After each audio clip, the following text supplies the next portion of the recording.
Por favor. Hola Mario, soy María. María. Como educadora, creo que la motivación es necesaria para el aprendizaje. Y tú dices que hay 6 motivaciones fundamentales para una persona. ¿Podrías hablarnos de ellas? Sí, es una gran pregunta. La motivación es lo que nos mueve a la acción. Y hay efectivamente 6 motivaciones que además están presentes en las distintas culturas. Es una mezcla de nuestra naturaleza y también el entorno cultural. La primera es la motivación de estar en entornos seguros, de poder controlar lo que pasa, de saber que el suelo que pisamos es un suelo firme. La segunda es una motivación de sentirnos reconocidos, sentirnos valorados, de tener un cierto estatus. La tercera es de pertenencia al grupo, es decir, que lleguemos a un sitio y sintamos que nos acogen, que no nos desprecian, que no nos marginan. La cuarta motivación es una motivación al desafío, al reto. Si en la vida no hubiera retos, María, sería muy aburrida. Yo sé que a veces nos gusta mucho estar en la zona de confort, pero durante un tiempo. Al cabo de un tiempo no hay quien lo aguante. Entonces ese reto, ese desafío es una motivación importante. La quinta motivación es la de crecer, mejorar y progresar. Y la sexta es la de contribuir al bienestar de otras personas, el tener una vida con propósito. Lo más importante son las motivaciones fundamentales que nos mueven dentro de las 6. Si una persona toda su fuerza la lleva a la aventura, la lleva al descubrimiento, al reto, y sin embargo no cuida un poco la motivación de la seguridad, pues a lo mejor se puede meter en aventuras insensatas, ¿no? Entonces hay un equilibrio natural que hace que las personas nos mantengamos de alguna manera en una línea razonable. Cuando alguna de ellas toma una preponderancia o una significancia demasiado grande, es cuando podemos tener ciertos problemas. ¿Le respondí, María? A ti. Hola Mario, soy Lorenzo y soy maestro y veo que hay jóvenes en la familia y en la escuela que todavía no han descubierto sus talentos, ni siquiera saben que tienen talentos. Entonces la pregunta es, ¿cómo podemos captar esos talentos y cómo podemos potenciarlos? Fíjate, si nadie se ha dado cuenta, ni en la familia, ni en la escuela, que ese joven tiene talento, yo diría que el problema no está en el joven, está en la familia y en la escuela. Es decir, eso es lo primero que tenemos que ver, que todos tenemos la responsabilidad de buscar el talento, de conectar y de ayudarle a florecer. Pues fíjate, el talento, una forma de descubrirlo es curiosa. El talento viene muy marcado por algo que se te da especialmente bien, pero es tan natural en ti que nunca le has dado importancia. Nunca le has dado importancia. Porque para ti es natural, fluye. Y con frecuencia los demás te lo dicen, pero no te lo dicen como, oye, vaya talento tienes, sino mejor, oye, qué bien se te da hablar, qué bien se te da escribir, qué bien se te da dibujar, qué bien se te da moverte, qué bien se te da resolver conflictos. Y como es natural, no le das ningún valor. Mi experiencia a lo largo de los años me viene a mostrar que uno ha de buscar el talento en aquello que le es natural, porque el talento siempre deja huella, siempre se expresa. Y hay cosas que nos pueden parecer que son irrelevantes. O sea, yo, por ejemplo, me decían de jovencito, oye, cuando cuentas una historia es que nos quedamos absortos. Yo jamás pensé que esto tendría tanto impacto con mis enfermos. Cuando les contaba a mis enfermos las cosas, cómo íbamos a luchar juntos contra la enfermedad, etcétera, etcétera, y yo veía que se producía un estado de ánimo en ellos sorprendente, tampoco pensé que eso tuviera especial valor, ni que me dedicara luego en la segunda etapa de mi vida mucho más al tema de la comunicación, a escribir. Pues eso es lo que quiero decir, que todo ser humano tiene un talento y ese talento va dejando huellas, va mandando mensajes y tenemos que ser un poco más sensibles para entender que el talento tiene muchas formas. Y luego, por otra parte, te diré, Lorenzo, que es muy importante mirar a todo ser humano como se mira aquello que ves como sumamente valioso. de toda la conversación, lo más importante es la forma de mirar.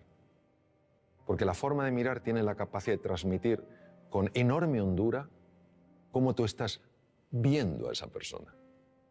Cuando tú miras a un ser humano como se mira aquello que es valioso, como somos espejos frente a espejos, esa persona empieza a reconocer su propio valor. Y en ese reconocimiento es más fácil que cualquier talento, cualquier capacidad encuentre un espacio natural para desplegarse.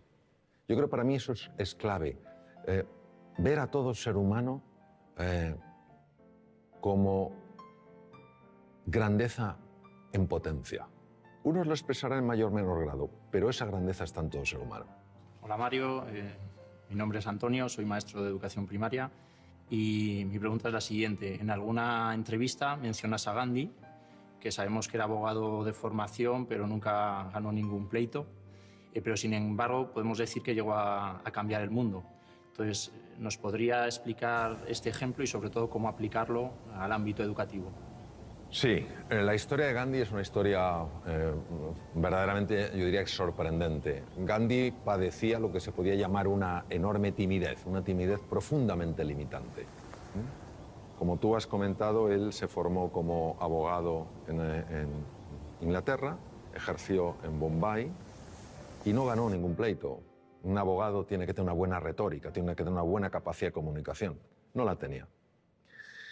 Tuvieron un problema, un familiar que vivía en Sudáfrica, tuvo un problema legal y consideraron la familia que si el joven Mohandas, su nombre es Mohandas, Mahatma quiere decir alma grande, Mohandas Gandhi fuera allí, a lo mejor en el camino se espabilaba, como cuando se manda a un hijo o a un sobrino que se va al extranjero, a ver si con el aire se espabila.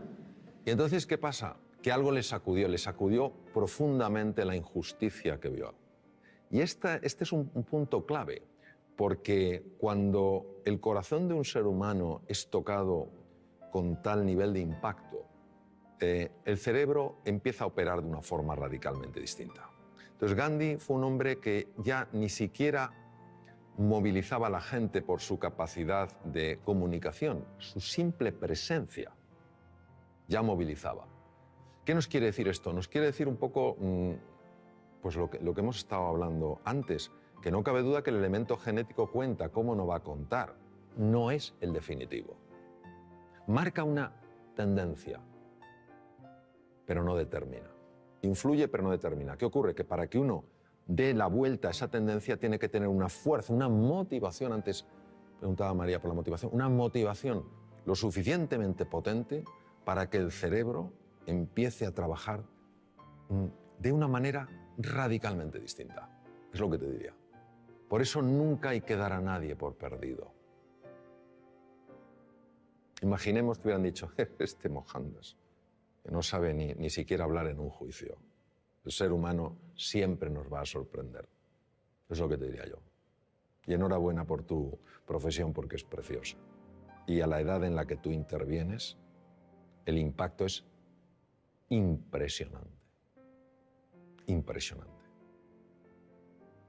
Mi nombre es Pablo y te quería preguntar ¿cuál es para ti la clave de la educación? Querer a los niños. Para mí la clave de todo en la vida es querer. Querer a las personas con las que estás, quererte a ti, querer a la vida, querer a la naturaleza, querer el progreso, querer el bienestar, es querer. Porque si tú quieres, vamos a suponer que estamos hablando de educación infantil, si tú quieres a un niño, harás todo lo que esté en tu mano para ayudarle a salir adelante. Si tú quieres a un enfermo y le quieres de verdad y no sabes hacer una operación quirúrgica determinada, buscarás a una persona que la haga mejor que tú. Es querer. Donde el ser humano entiendo que tiene un desafío es en el querer, pero en el querer de verdad a la otra persona. Querer que salga adelante, querer que florezca, querer que sea plenamente feliz. Y cuando esto se ha aplicado en entornos como la medicina, los enfermos están más sanos. Cuando se aplica en la empresa, la gente es más feliz. Cuando se aplica en la universidad, se aplica en el colegio, se aplica en la escuela, los niños tienen mejores resultados.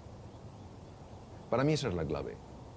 Querer, y si me dijeras, y otra, creer. Creer. Y es fundamental que entendamos que creer, la fe, no es un acto del entendimiento, es un acto de la voluntad. O sea, si fuera el entendimiento, ¿para qué necesito la...? Si lo veo, pero elijo eso. Elijo tratar a las personas como si todas tuvieran potencial, aunque no lo hayan expresado. Y eso se transmite con la mirada, se transmite con el gesto, se transmite con la respuesta que tenemos ante el error, la respuesta que tenemos ante el acierto, el acompañamiento que llevamos a cabo. Creo que a veces complicamos mucho las cosas. Creo que lo verdaderamente valioso es tremendamente sencillo. Y yo creo que son cuatro principios que si se aplican, querer a las personas, creer en ellas, valorarlas y potenciarlas. Si hacemos eso, a mí personalmente me parece que todo funciona. Si no les queremos, no creemos en ellos, no les valoramos y no les potenciamos, pues yo creo que tenemos otra historia. Yo soy padre de 2 hijos, cada uno diferente. El cociente intelectual solo influye en un 8% aproximadamente del éxito en la vida. ¿Qué es el otro 92%? ¿Cómo conseguimos el otro 92%? Bueno, vamos al Juan. Cuando se habla de porcentajes, hay que entender que siempre hablamos de forma aproximada. Eso es como cuando a veces me dicen, oye Mario, ¿es verdad que solo se utiliza el 1% del cerebro? Digo, ¿es que acaso conocemos cuál es el 100%? Si no conocemos cuál es el 100%, no podemos saber lo que es un 1%.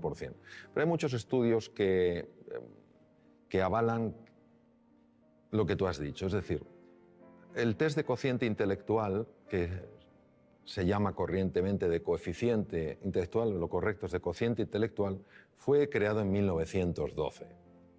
Y se convirtió en aquella época, fíjate, cambió por completo la orientación que le dio el descubridor. El descubridor, el creador, quería dar una orientación para que cuando se vieran cocientes intelectuales que no correspondían a la edad, es decir, cuando la edad mental y la edad biológica no correspondían, que a esos niños se les tratara con especial afecto, con especial cariño y se pusiera a especial disposición para que subiera. Pero fue interpretado o fue utilizado como sistema de cribaje. Listos y el resto. Listos y el resto. Uno de mis maestros, el profesor Howard Gardner, dedicó montones de años de su vida a estudiar la inteligencia y se dio cuenta de que ni siquiera podemos hablar de una inteligencia. Es la teoría de las inteligencias múltiples.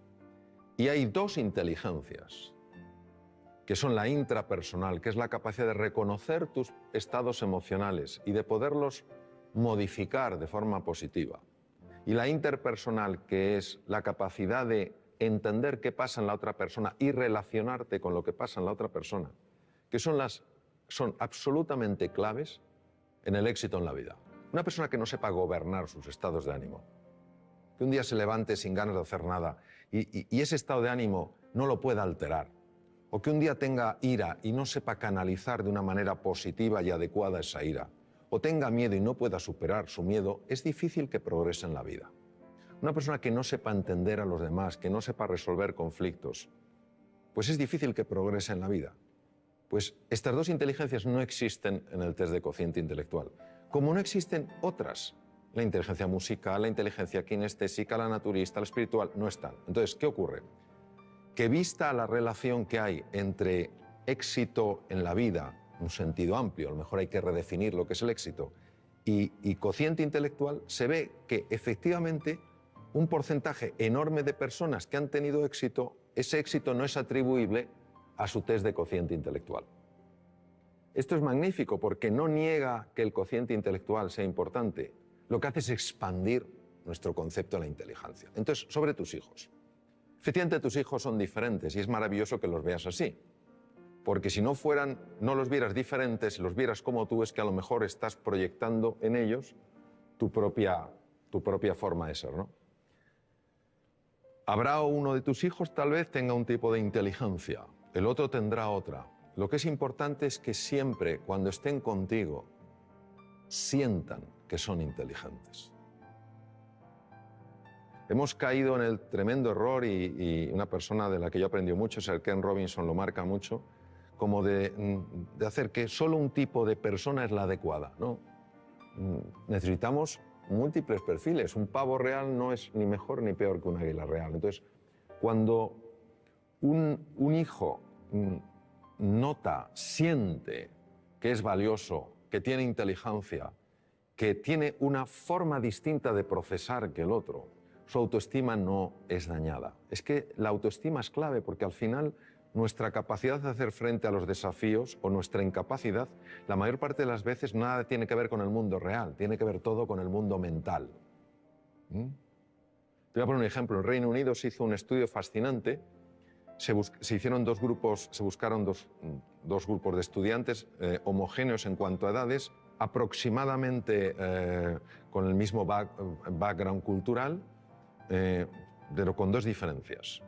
Una de ellas era que uno de los grupos eran teóricamente chicos bastante más inteligentes que el resto según el test de cociente intelectual. Pero estos que eran más inteligentes objetivamente de acuerdo al test de cociente intelectual pensaban que la inteligencia era algo fijo, que no se podía expandir. El otro grupo era un grupo de chicos teóricamente con menor inteligencia según el test de cociente intelectual, pero que creían que la inteligencia con el esfuerzo se expande. Les pusieron una serie de problemas de matemáticas complejos.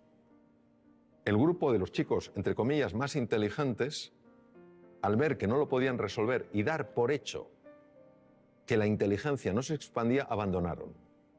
El tiempo no era un tiempo reducido, les daban tiempo. Abandonaron diciendo, si no lo soy capaz de entenderlo, no hay nada que hacer. Me falta la inteligencia necesaria para hacer frente a este problema. Los otros chicos tampoco sabían, y de hecho partían de un nivel inferior, pero creían que la inteligencia se expandía con el esfuerzo, y siguieron, y resolvieron los problemas de matemáticas. Es decir, quedaron mejor. Y eso es lo que te quiero decir, que el componente emocional, el componente autoestima, el componente confianza en ellos y en sus posibilidades es absolutamente crucial. Ellos acabarán encontrando su camino, pero no encontrarán su camino si creen que no son capaces de encontrarlo. Para mí tu libro Reinventarse es una magnífica lectura para momentos complicados y personas que pueden necesitar un cambio en su pensamiento. La pregunta es, ¿qué dice la ciencia acerca de ese cambio de pensamiento? Bueno, la ciencia, Lorenzo, incluye múltiples campos. Entonces me voy a referir, si te parece, a la neurociencia. ¿Te parece? La neurociencia en esto es absolutamente clara, y de hecho Reinventarse lo basé en lo que la ciencia ha descubierto, la neurociencia. Sobre todo lo que se llama la neurociencia afectiva, ¿no? Cómo el cerebro procesa las emociones y los afectos. Sentimientos y emociones están conectados, pero son dos cosas distintas. Y es un tema fascinante que, fíjate la envergadura que tiene, que ya nuestro premio Nobel, Santiago Ramón y Cajal, premio Nobel en 1906, ya lo intuyó. En aquella época era imposible con la tecnología del momento poderlo demostrar, pero era un hombre tan absolutamente genial en su forma de ver las cosas que él lo intuyó, cuando dijo todo ser humano, si se lo propone, puede ser escultor de su propio cerebro. Las personas muchas veces no cambiamos no porque no se pueda cambiar, sino porque no estamos dispuestos a hacer lo que hay que hacer para cambiar. Ni tenemos el nivel de inspiración y de ilusión suficiente como para estar verdaderamente comprometidos y levantarnos después de cada caída, ni tenemos una estrategia que funcione y que podamos aplicar, ni a veces tenemos la disciplina necesaria para ir incorporando ciertas prácticas en el día a día. Cuando uno tiene la inspiración, es decir, ves una posibilidad en tu vida que dices, oye, si esto apareciera en mi vida, oye, voy a otro nivel. Cuando tenemos una estrategia que no tiene que ser ni sofisticada ni compleja, sino sencilla, estos son los pasos que he de seguir. Y cuando tú cada día te vas entrenando, es inevitable que se produzca un cambio en la citoarquitectura del cerebro. Es inevitable. Se forman nuevas conexiones, se forman nuevas vías y se forman nuevas neuronas, al menos en dos lugares. Uno no viene al caso porque no tiene, en principio, demasiada relevancia en el mundo en el que estamos hablando, pero el otro sí, que son los hipocampos. Los hipocampos, de alguna manera, no solo procesan mecanismos muy complejos en relación con la memoria, sino que también controlan unos núcleos que se llaman núcleos amigdalinos, donde está el núcleo central del miedo. Es decir, hacen que veamos las cosas con menos miedo. Todos nosotros podemos cambiar, podemos activar genes, podemos desactivar genes, podemos crear nuevas conexiones. Entonces, ¿qué nos dice? Nos dice la neurociencia que vivamos con pasión, con entusiasmo, que vivamos con fe en nosotros y en nuestras posibilidades y que estemos dispuestos a llevar a cabo el entrenamiento necesario para incorporarlo, para que pase del saber al saber hacer. Y cuando uno está con personas realmente relevantes en el mundo del deporte, en el mundo de la ciencia, te das cuenta de la disciplina que ponen en su vida. Todos los días se entrenan. No hay un día que digan, no, hoy no me entreno. Se entrenan un poquito. Y eso es una maravillosa oportunidad porque quiere decir que nuestro pasado no tiene por qué predecir nuestro futuro. Si una persona quiere cambiar cómo ha vivido hasta ahora, lo puede hacer. Ahora necesita estos ingredientes.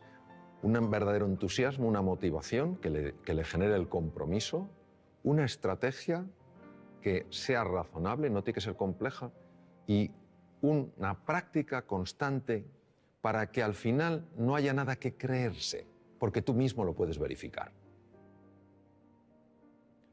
Por ejemplo, yo aprendí inglés ya siendo un adolescente, y para mí el inglés era absolutamente imposible. O sea, es que no me entraba nada. Y lo que me entraba no se me quedaba. Y lo que a lo mejor se me quedaba luego no lo recordaba. Con lo cual era ultra frustrante. Y parecía que eso era un muro que no se podía romper. Sin embargo, yo tenía una enorme ilusión porque sabía que si yo aprendía inglés, yo tenía un buen expediente académico, si aprendí inglés, a mí la Facultad de Medicina me podía becar a distintos hospitales del mundo. Y eso fue mi pasión. ¿Qué estrategia tenía? Pues en aquella época, yo ya tengo mucha juventud acumulada, en aquella época había un libro que era muy básico, no había sistemas tan avanzados como el Vaughan y todo esto, había un sistema muy básico que era un manual y me ponía a leer las lecciones. 10 minutos todos los días, con esa pasión y con la ilusión de que se me quedara algo. Y pasó un año, me presenté al primer examen y claro, ellos me preguntaban en inglés y yo contestaba con el libro. Entonces, claro, se me acaba diciendo, pero este hombre nos contesta una cosa distinta. Pero es lo que yo tenía. Entonces, claro, pero yo seguí y al año y medio se me abrió la cabeza y empecé a absorber el inglés como si fuera una esponja marina. Hoy casi me manejo también en inglés como en español. Entonces, lo que te quiero decir es que si fui capaz de romper ese muro partiendo de la incapacidad absoluta de entender, o sea, no es que para mí el inglés fuera difícil, es que era imposible. Pero ¿qué necesité? Una inspiración. Estuve 2 años, 10 minutos todos los días, de forma ininterrumpida, ni siquiera cuando me dolía la cabeza, estuve enfermo con gripe, catarro, etc., nunca lo dejé. Entonces, claro que se puede cambiar, ahora estamos dispuestos a hacer ese esfuerzo, pero tiene que ser algo realmente ilusionante. Y ahí, obviamente, hubo un cambio en la estructura cerebral clarísimo, porque si no es incomprensible. O entre medias me hicieron un trasplante cerebral y yo no me enteré. Es también una posibilidad. Hola Mario, soy Adelaida. Como madre de 2 hijas, nos ocupamos en casa de decirles que son queridas. A pesar de que no se coman toda la comida que tienen en la mesa, a pesar de que cometan equivocaciones, incluso a pesar de que discutimos y peleamos. El caso es que tienen dificultades cuando se enfrentan a situaciones nuevas. Entonces, ¿cómo podemos hacer nosotros como padres para ayudarles a que se enfrenten a esos miedos?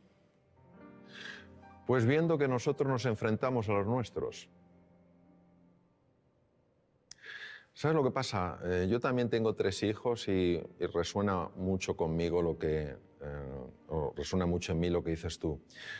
Es difícil que los hijos aprendan valentía de los padres, porque les queremos tanto que nuestro miedo a que les pase algo, nuestro miedo a que sufran, nuestro miedo a que lo pasen mal, hace que muchas veces tomemos una actitud hiperprotectora.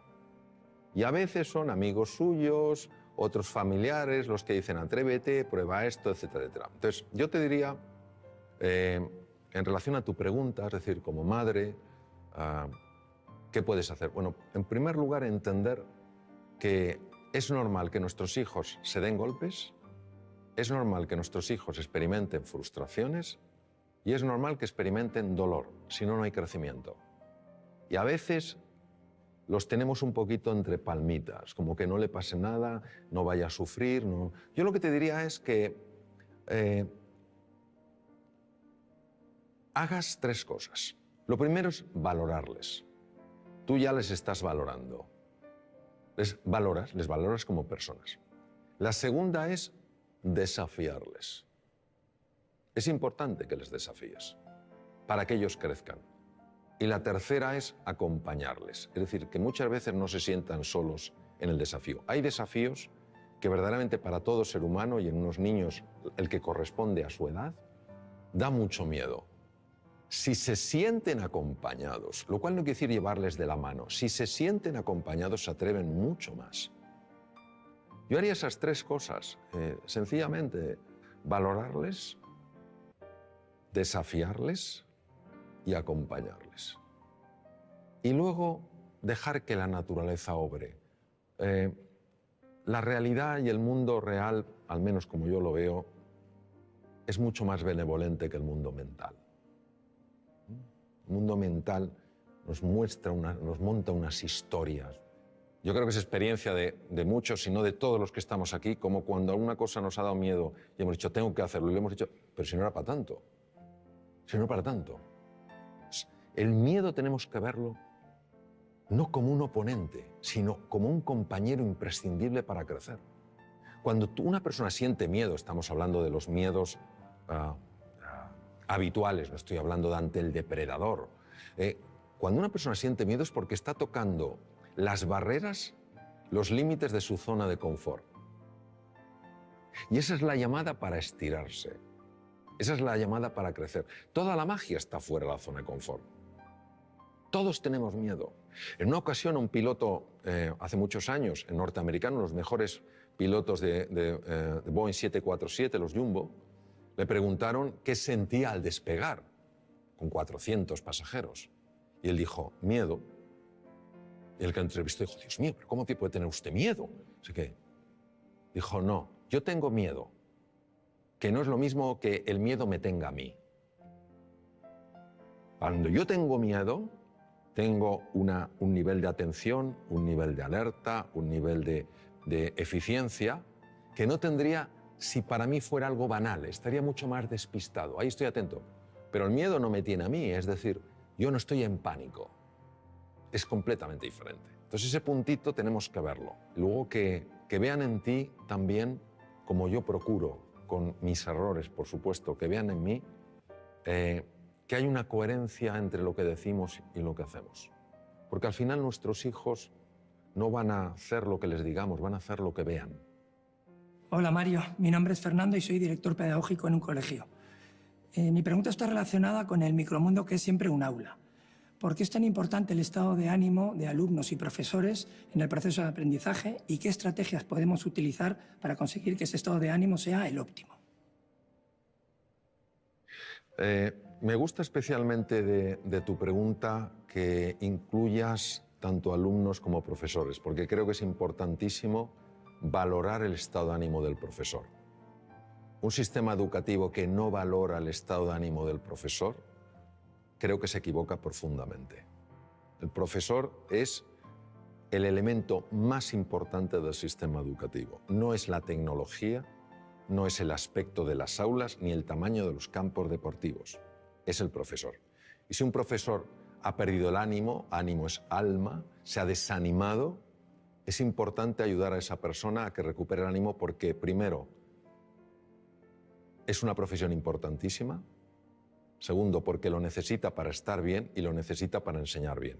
E igual pasa con el alumno. Si un alumno ha perdido el ánimo, es muy difícil que pueda captar nada. ¿Por qué es tan importante? Nosotros somos hijos de Descartes. Y Descartes, filósofo del siglo XVII, padre de la filosofía racionalista, obviamente fue un hombre muy brillante. Sin embargo, dijo algo que penetró mucho en el inconsciente colectivo y vivimos de acuerdo a aquello.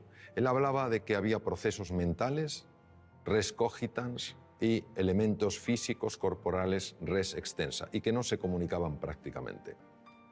Esto nos ha llevado a pensar que el aprendizaje, el conocimiento, pues es una cosa fundamentalmente intelectual, cognitiva, y el elemento emocional era un tema de pasada. Si estabas a gusto, bien, pero tampoco afectaba. Uno de mis maestros, Antonio Damasio, escribió un libro precioso con un gran componente científico, se llama El error de Descartes, donde claramente muestra que si tú aboles, dañas la parte emocional, inevitablemente estás perturbando y dañando seriamente la parte cognitiva. Cuando se estudia la neurociencia afectiva, se ve que una persona, por ejemplo, que haya perdido el ánimo, que esté desilusionada, que esté desesperanzada, que se sienta impotente, no tiene el mismo riego cerebral que una persona que se sienta con ilusión, que se sienta con ánimo y se sienta con ganas. Las zonas más anteriores del cerebro, lo que se llaman áreas prefrontales, que son esenciales en el mantenimiento de la atención, en la memoria, en el aprendizaje y en la creatividad, son muy dependientes del estado emocional. Por eso una persona entusiasmada, con un proyecto, ilusionada, que se siente a gusto, acompañada de gente que cree en ella, etcétera, etcétera, es una persona mucho más inteligente, mucho más creativa y mucho más emprendedora. La misma persona, si le cae el ánimo, si se siente incapaz, etcétera, no importa si es capaz o no, no ejercitará esas capacidades porque las tiene abolidas. El cuidado del ánimo, del estado de ánimo, en alumnos y profesores es clave. Entonces, a veces nos embelesa la tecnología. Y está muy bien la tecnología. El elemento esencial siempre será el profesor y su relación con el alumno. Siempre, afortunadamente, será un elemento humano. Esto será insustituible. Entonces, por eso me parece clave. Cuando uno sabe que esto es importante, lo puede cuidar. Entonces, ¿qué se puede hacer? Lo que se puede hacer es, sencillamente, crear un espacio de verdadera escucha donde las personas, sin ningún tipo de miedo, puedan transmitir lo que sienten y lo que necesitan, y no tener que ocultárselo. Y si un profesor dice, he perdido el ánimo, es importante creer en esa persona, valorarla, desafiarla y acompañarla a que lo recupere. Si ni siquiera esa persona transmite que ha perdido el ánimo, porque no siente que hay un espacio dispuesto a escuchar eso, ¿cómo la vamos a ayudar? Si un alumno en un momento determinado se siente desanimado, qué importante es que pueda transmitírselo a un profesor para que le ayude. Tenemos un concepto absolutamente obsoleto de lo que es la inteligencia, lo que es la creatividad. Creemos que son capacidades fijas. El propio Daniel Goleman hizo un estudio en un barrio de Boston. Yo ejercí como cirujano en Boston. Un barrio que se llama Roxbury, que es un barrio muy complicado. Niños con cocientes intelectuales muy bajos. Empezó a ilusionarles, empezó a motivarles, empezó a hacerles creer en sí mismos y en sus posibilidades. Pasado unos meses, les volvieron a hacer un test de cociente intelectual, que lo lógico es que hubieran sacado la misma puntuación y algunos sacaron 20 puntos más. Entonces, lo que no podemos es creer que el ser... Qué bien lo decía Ortega y Gasset, decía, el ser humano no es un participio, sino un gerundio. No estamos hechos del todo, sino que nos vamos haciendo. La inteligencia se va haciendo, la creatividad se va haciendo, todo se va haciendo. Y la conexión es el ánimo que tienes, la ilusión. Pues curiosamente esto, a pesar de toda la investigación que hay que lo refuerza, sigue siendo en muchos medios una rareza. Es como una conversación que no se tiene. Parece que estamos en el siglo XVII. Que hemos avanzado mucho tecnológicamente, pero no tenemos el tipo de conversación que a lo mejor podríamos tener para tocar temas de esta envergadura. Y no hay nadie que no tenga momentos con el ánimo caído y necesite que alguien le ayude a levantarlo. Si lo podemos expresar con confianza, si podemos abrir nuestra vulnerabilidad sin sentirnos en peligro, es que todos ganamos. Eso es lo que yo te diría. Hola, Mario. Me gustaría que nos contaras algunas técnicas, consejos o pautas que transmitir a nuestros hijos cuando se ponen nerviosos ante un examen? Esa situación de estrés, de nervios que vivimos, ¿cómo manejarla? El estrés es un campo muy amplio y de gran calado. Entonces, yo lo que te diría es que la razón por la que nos ponemos nerviosos la mayor parte de las veces no es por el hecho en sí, sino por la historia que nos estamos contando acerca del hecho. Es decir, hay un examen y esto obviamente es una prueba. Vamos a ver, si no tienes ni idea del contenido, es normal que estés nervioso. Es decir, pero eso ni lo estamos considerando aquí. Es decir, una persona que se va a un examen y no ha estudiado nada, ya le puede decir, ponte a hacer un poco de mindfulness, no te va a venir la ciencia infusa. ¿No te va a venir la ciencia infusa? O sea, no te va a venir la ciencia infusa. Entonces, estamos hablando de una persona que por lo menos ha hecho un esfuerzo, tiene un cierto conocimiento del contenido y lo que quiere es expresarlo bien. ¿Por qué se pone especialmente nerviosa esa persona? Por lo que se está contando a sí misma.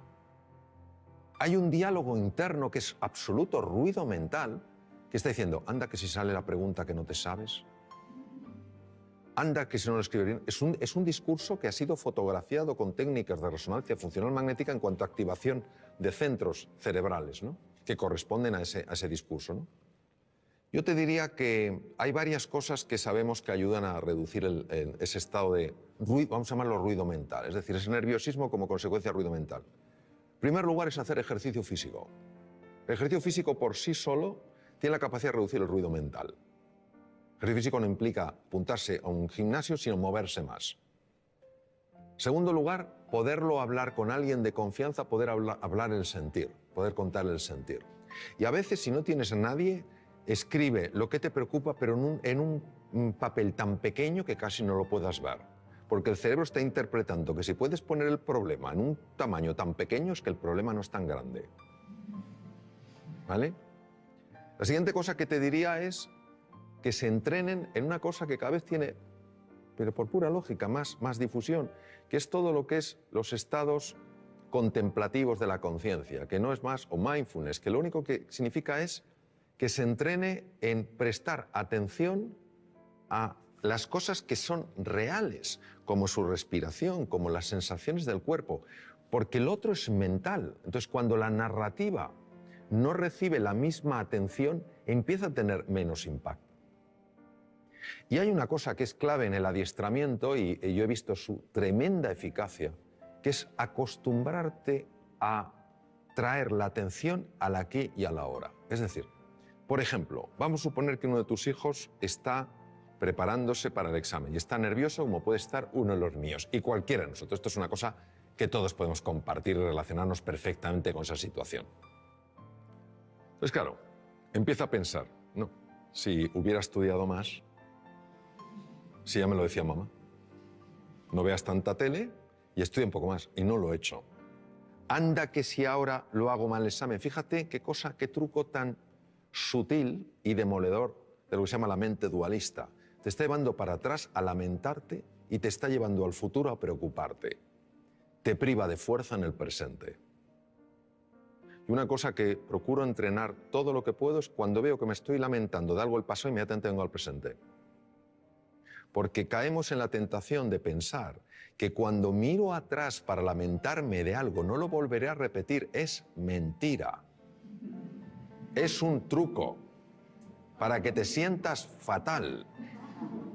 Eso es como cuando uno ha decidido reducir su ingesta, lo que come, y llega el momento del postre. Y se acerca el camarero y te dice, por cierto, la especialidad aquí son los postres. Y entonces tímidamente preguntas, ¿no tendrá algo de chocolate? Y dice, señor, la mejor tarta de chocolate del mundo. Entonces es como un deseo irrefrenable de comerte esa tarta de chocolate. Entonces te la comes y cuando te la has comido empiezas a sentirte culpable. No me la tengo que haber comido. Es la misma mente jugando de tal manera que te tenga siempre atrapado. Primero, hace que esa tarta de chocolate sea absolutamente tentadora. Y lo segundo, hace que te sientas culpable. Yo me pregunto, ¿hay alguien que por sentirse culpable ha cambiado alguna conducta? No. Llega la próxima tarta de chocolate y vuelves a caer. Entonces, lo que te quiero decir, cuando se habla tanto del aquí y el ahora, parece que tiene una connotación metafísica o filosófica. No es así, es tremendamente práctica. Cuando tú estás aquí y ahora, la mente no tiene la capacidad de meter tanto ruido. Lo que genera nervios es la mente. Pongamos el ejemplo de un opositor. Este sí que es un examen donde una persona se juega 3, 4, 5 años de estudio, 13 horas diarias, saliendo como mucho un día o medio día a la semana y hipotecando toda su vida profesional a ese examen. 300 temas, se lo sabe. Llega, le dan al bombo, tema 120 y se queda en blanco. Se retira, se levanta la silla, se va y justo le sale el tema 120. ¿Se lo sabía? Sí. ¿Por qué no ha salido? Porque la narrativa ha empezado a decirle, nunca serás notario. Ese es el problema. Es un entrenamiento. Porque hay que ir en contra de un condicionamiento mental previo. El tema es, ¿cuánto nos va a costar? Yo no creo que esa es la pregunta. La pregunta es hasta dónde nos puede llevar. Hola Mario, soy María. ¿Nos podrías contar qué es el mindfulness y cómo funciona? ¿Y qué evidencias científicas tiene? Sí, claro que sí, María. Lo que pasa es que lo voy a contar de una manera muy visual, porque yo creo que lo vamos a ver mejor. Vamos a suponer que tú y yo estamos dando un paseo, entramos en un parque y vemos un lago, no muy grande, pero un lago. Entonces nos asomamos a ver qué hay en el fondo del lago y si el lago es profundo o no lo es. Pero no podemos ver el fondo. ¿Por qué no lo vemos, María?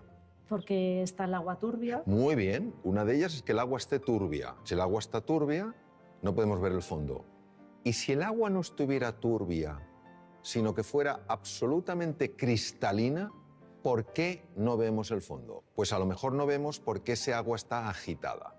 Vamos a suponer que conseguimos que ese agua se serene, que ese agua se tranquilice. Entonces podemos ver el fondo, que puede tener una gran profundidad, ¿verdad? ¿Y qué hay en el fondo? En el fondo puede haber grandes tesoros, ¿no?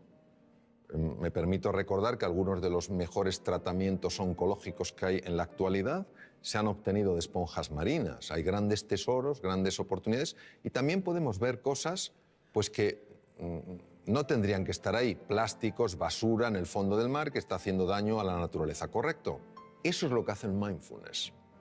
Nuestra mente está agitada y como está agitada, no vemos nuestro potencial ni tampoco vemos aquello que nos está lastrando. Cuando conseguimos que ese agua, esa mente se serene, empezamos a ver cosas en nosotros y a experimentar sensaciones y a experimentar realmente descubrimientos, revelaciones en el sentido de cosas que estaban veladas y se ven, que tienen un poder transformador en la vida. Y también empiezas a ver aquellas cosas que no habías visto de ti y que realmente te están haciendo la vida difícil. Y a veces, para poder limpiar un poco el agua, hay que descubrir dónde está la suciedad. Esto es lo que permite el mindfulness. El mindfulness es un ejercicio puro de la atención para serenar esa mente que por razones que todavía no conocemos está agitada. Y como está agitada, no podemos reconectar con nuestro potencial oculto, ni sabemos por qué tantas cosas que son pequeñas nos alteran de una manera tan grande. El mindfulness ya está descrito en la literatura india desde el Bhagavad Gita de hace 3.500 años, cuando Krishna le dice al príncipe Arjuna, la mente es difícil de manejar como el viento, y cuando cerca del Nepal el príncipe Gautama Siddhartha, Sakyamuni Buda, el primer despierto según el lenguaje sánscrito, descubre que el dolor es parte de la vida, pero el sufrimiento lo genera este movimiento en la mente. Y que la forma de combatir ese sufrimiento es estabilizar la atención, alejándola de esa narrativa, de esa rumiación constante, de ese ruido que nos impide reconectar con lo que somos. La evidencia científica, pues mira, la evidencia científica es aplastante. Aplastante tanto en la neurociencia contemplativa, que es la que se dedica a estudiar el efecto en el cerebro de los estados meditativos, como en la fisiología cardíaca, en la endocrinología, en la neurología. Es que, fíjate, detrás de muchísimas enfermedades, por no decir de todas, hay un factor que puede pesar más o menos y que es la ansiedad. La ansiedad es generada por el ruido mental. La Universidad de Harvard es pionera en el mundo estudiando esto. Entre el 60 y el 90% de las consultas a médicos generales tienen como uno de los factores clave emociones perturbadoras. Vivir en la ansiedad, vivir en la desesperanza, todas estas cosas. Entonces, eso es lo que hace el mindfulness. A nivel de cerebro, pues por ejemplo, a nivel de cerebro unas cosas que hace es reducir el volumen de la amígdala. La amígdala, que no son estas, están en el cerebro. La amígdala es un núcleo que contiene grupos de neuronas muy relacionadas con el miedo y con la ira. Se ha podido observar con resonancia funcional magnética, que es una técnica de imagen para ver las partes más activas, una reducción en el volumen de la amígdala. Es decir, una persona que practica este ejercicio de atención plena es menos propensa a vivir en miedo y en ira. Imaginemos lo que es esto para la humanidad. En segundo lugar, se ha visto un aumento del tamaño de la corteza prefrontal del lado izquierdo, que es muy importante, por ejemplo, porque tiene un enorme impacto en el sistema de defensa del cuerpo, el sistema inmune. Otra cosa que se ha visto es que un sistema que se llama sistema red neuronal por defecto, que es la que hace que estemos distraídos, empieza a amortiguarse, y otra red, que se llama red ejecutiva central, es mucho más activa, es decir, favorece que te des más cuenta de lo que pasa. Esto es importante, por ejemplo, para reducir la incidencia de accidentes. Se ha observado, por ejemplo, cambios en el sistema de defensa, en el sistema inmune.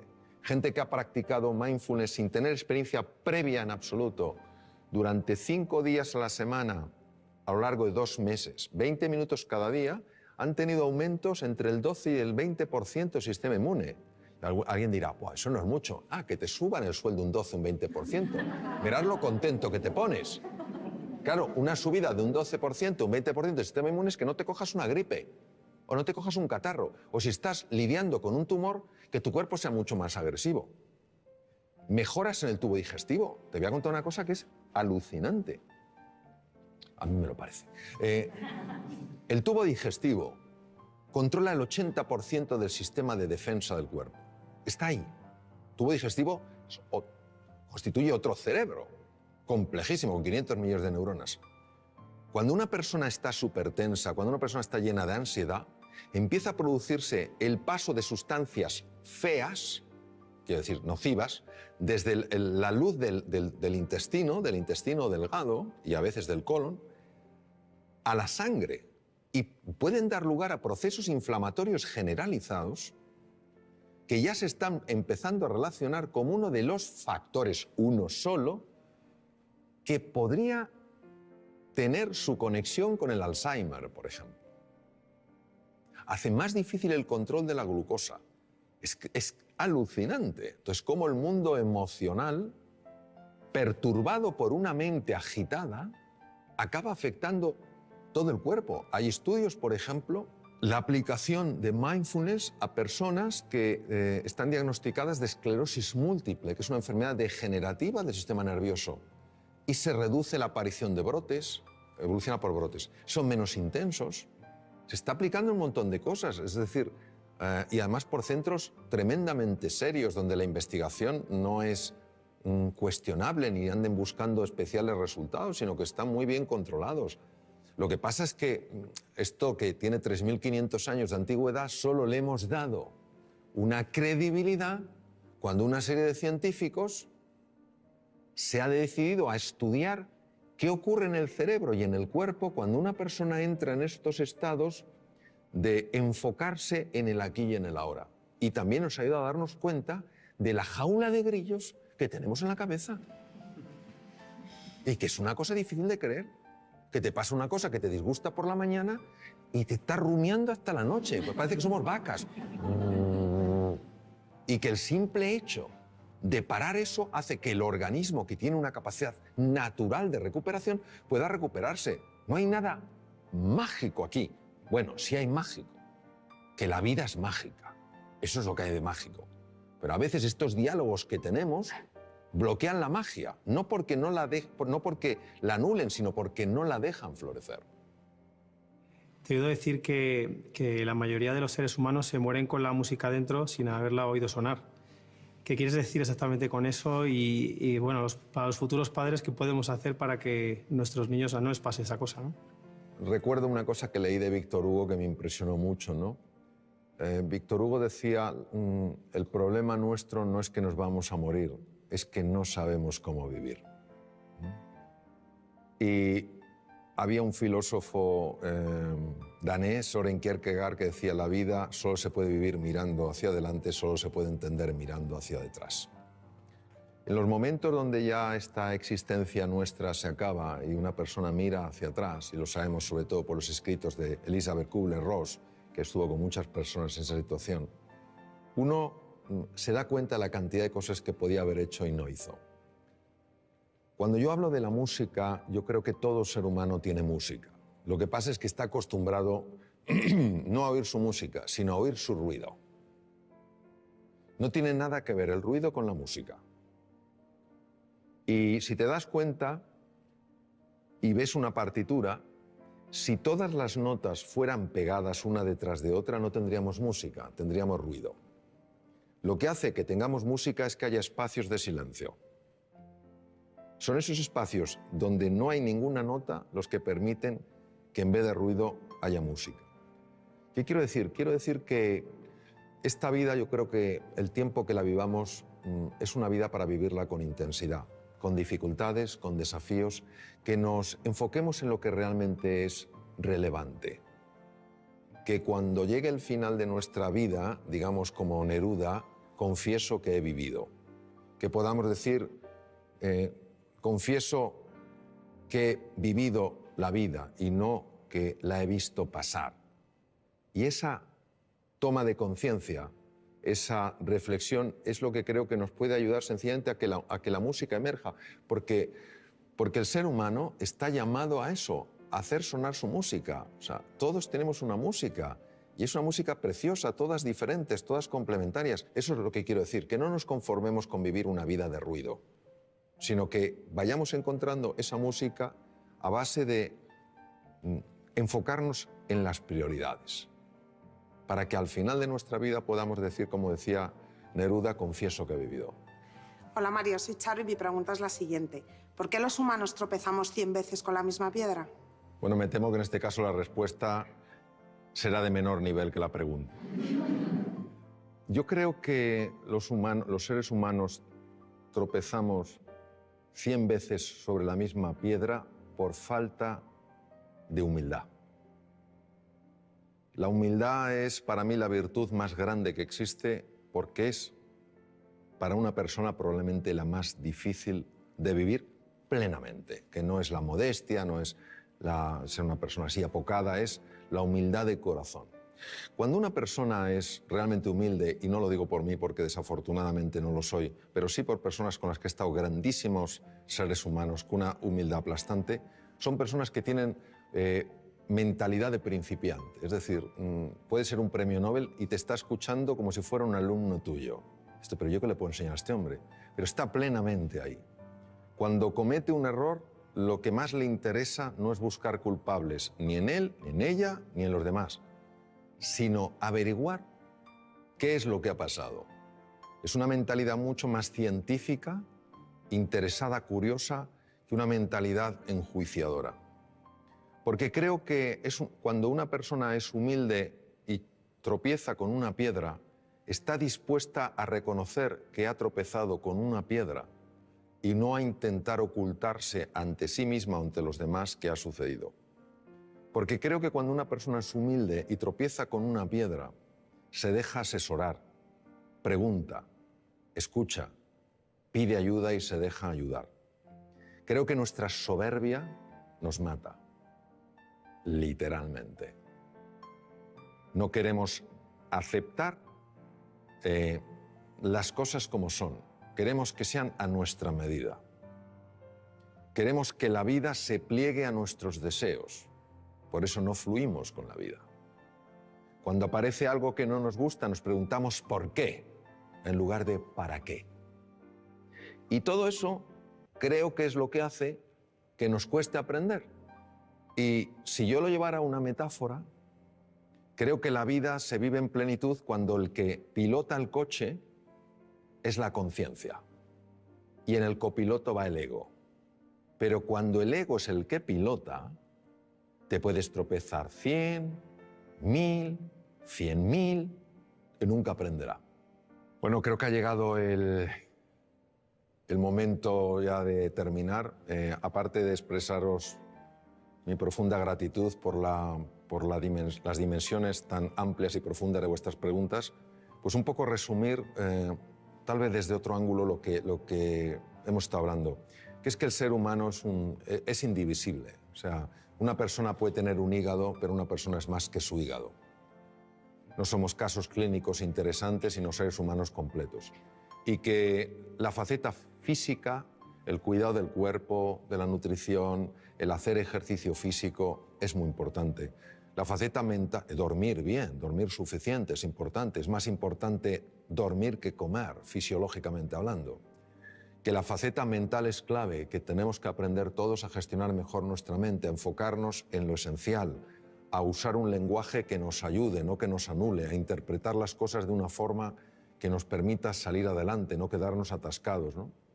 Que el elemento afectivo es esencial, buscar lo positivo en las cosas, más que los porqués, los paraqués, más que los esques, pues tal vez los hayques, a lo mejor más que solo me queda, pues los aún me queda, ¿no? Y que luego hay una dimensión espiritual en la existencia humana que es muy importante y que nos abraza a todos, que es la vida con propósito, es decir, que nuestro propósito no es solo experimentar la felicidad, sino ayudar a otros seres humanos también a ser felices. Decía Martin Buber, un magnífico filósofo alemán, decía que se puede vivir como si fueras el centro de una circunferencia o se puede vivir como si fueras el centro de una elipse. Qué bonito, porque la elipse tiene dos centros, tú y yo, y así es como se construyen nosotros. Yo creo que todos en la dimensión espiritual lo que estamos llamados es a construir un nosotros, a ayudarnos en este viaje fascinante que es la vida, en nuestras distintas facetas, y que la educación, se valore o no, es increíblemente valiosa. ¿Cuántas cosas no tendríamos que padecer si las hubiéramos aprendido a edades más tempranas?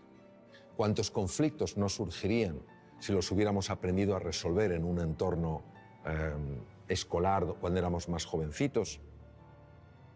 ¿Cuántos dones conoceríamos si los hubiéramos descubierto? Entonces, la educación es tarea de todos y yo creo que nuestra responsabilidad es, cada uno en la medida de sus posibilidades, ayudar a valorar verdaderamente no solo la importancia de la educación, sino la enorme importancia del maestro, la enorme importancia de la relación con el estudiante, valorar al estudiante porque es la persona que está en el momento cumbre de la vida para aprender y descubrir, y entender que esto puede dar un gran sentido en nuestra vida, porque no es solo lo que nosotros logremos, es también el legado que vamos dejando y que puede afectar a muchas generaciones.